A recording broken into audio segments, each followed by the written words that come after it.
Hey, what's up, everybody? Yesterday's video, we talked about North America and how their major is going to be happening in about a month. And a little bit before that, the week before actually, is going to be Europe. As I mentioned, the regionals are all wrapped up. All we have left is the spring major for Europe and North America and all the other regions, obviously. And then we also have the RLCS X Championships. 2 events for each region. That is all that is left. So in today's video, I'm going to be breaking down the teams, who's going, the results, the kind of conditions, all the scenarios that you need to really pay attention to determine who's going to top 6 and why certain teams, like you guys have been asking like crazy, why is Solary, why is Dignitas, why are these teams not going to the championships, why are they already knocked out? I will be explaining all that stuff in today's video, so sit back and relax and let's get into it.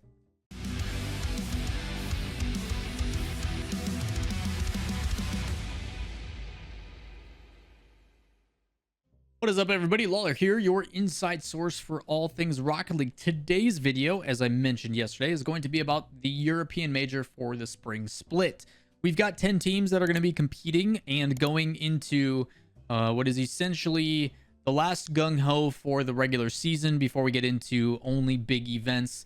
Even though these events should be international events, they are not, which is kind of sad. So, with that said, we should be seeing international competition. We are not. It is something that we all are upset about, but not a whole lot we can do about until things get better. As a quick iteration, if you guys do not remember, $100,000 tournament, that is nothing new. Obviously, the breakdown of the prize is a little bit higher due to the fact that there is only 10 teams.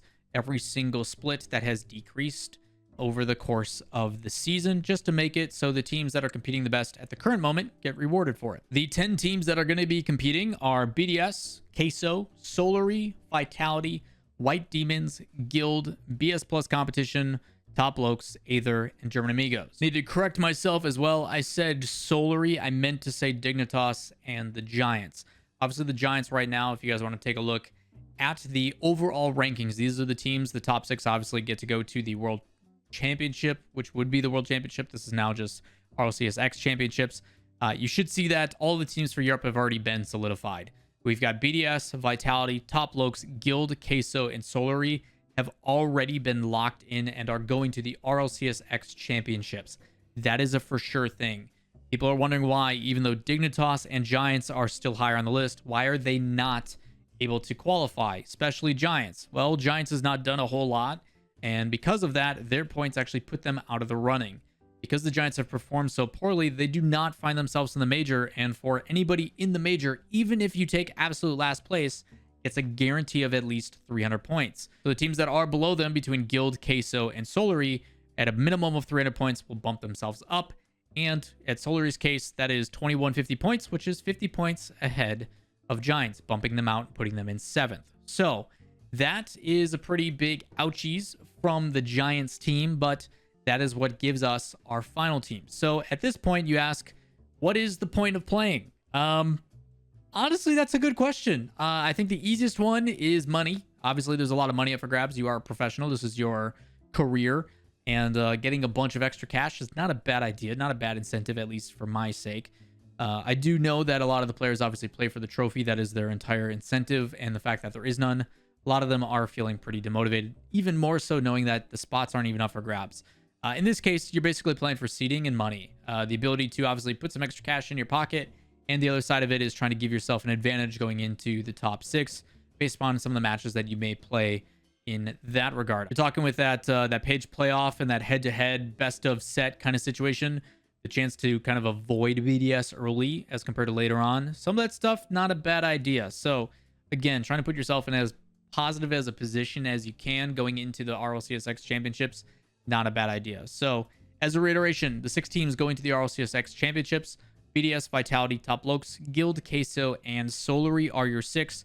But the 10 teams competing in the major are going to be BDS, Queso, Solary, Vitality, White Demons, Guild, BS Plus Competition, Top Lokes, Aether, and German Amigos. For teams like White Demons, Aether, and German Amigos, this is a really good opportunity for a couple things. Number one, possibly getting signed by an organization if they have not yet been so. You also increase your value as a free agent. After this event is over, that's no Rocket League for essentially 4 months for some of these European pros that aren't going in as the top 6. This is a really good last showcase on the main broadcast to be like, yo, I'm a really good player, And with all these teams that are going to be dropping, you look at Endpoint, who just released Virtuoso. This is a chance for me to show like, yo, pick me up, put me on a roster with an organization, and give me a chance to shine. You're seeing players like a Chronic that obviously have increased their individual value and might be sought after even though they're signed to a current team. We do not know what's going to happen when it comes to contract buyouts and everything else because, again, 9 to 10 months is a very long season for some of these players. And you're going to want the best of the best. And sometimes that means poaching a player and reaching out and trying to do a buyout if the teams let it. So, again, a lot of things on the line in that regard. But reiteration of the format again, there is no knockout gauntlet now. It is 4 groups of 5. If you are in the top 4, you end up proceeding. You skip the double elimination part in the knockout gauntlet and go straight into the playoffs, where it is a single elimination with 8 teams. Do or die, you win, you move on. So it's pretty crazy to think that on Sunday, 3 matches, you're a winner. You play 3 best of 7s. That is it. It's a very short day. It's a very cutthroat day. I'm all for it. I freaking love the major final day. I think the major day on Sunday, chef's kiss. Love it. It's just really long because you got to watch every single match. The best time for Rocket League, in my opinion, is when E-League did theirs in 2017 and 2018. Championship Sunday day was literally 2 semifinals and a grand final.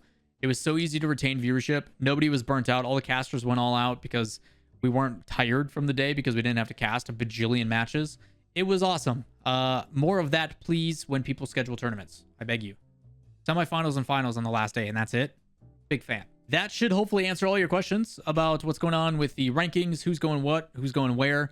In the future, we'll definitely do power rankings, especially when we get into the actual major, like the day before. So probably think like on a Thursday, I'll put out a video being like, yo, these are the teams that are playing. These are your top 10. This is my ranking, who I think is going to win and why. And then when we get into the RLCS X Championships, I'll do the same thing. These are your top 6. This is the order of process of who I think is going to win. It's gonna be BDS. It's always BDS. Yeah, other than that, it's pretty straightforward. So some future videos to look forward to. I'll try to do a bunch of interviews and stuff. But with no real Rocket League stuff going on for the next, what is essentially 3 weeks, what kind of content would you guys like to see? This is me asking you guys. If there's things that you would like me to cover, ideas, questions, concerns, drop those in the comments down below. Also, if you guys have not done so, you can check out my Discord actually in the description as well. A link to that, and in the important text channels right below that there is general/stream. There is a video suggestions section. Go in there and leave some of your suggestions. I actually pull from those quite a bit. If there's videos you guys would like me to make, kind of the one-off stuff, maybe I'll actually do some gameplay videos. Maybe we'll collab with like Lethemir or something. I don't know. Let me know what you guys want. Obviously this channel is a lot of focus on esports stuff and keeping you guys up to date on news, but if there's no news, what am I supposed to do? Let me know. I will try to fill it with what you guys want. That is going to wrap it up for this video. Questions, comments, concerns, again, down below. If you guys enjoy the content, give it a thumbs up, hit subscribe. We're trying to hit 50K by the end of the year. We're getting there, and it's all thanks to you guys. So with that said, appreciate it. Hope you guys have a great rest of your day, and we'll see you next time. Peace.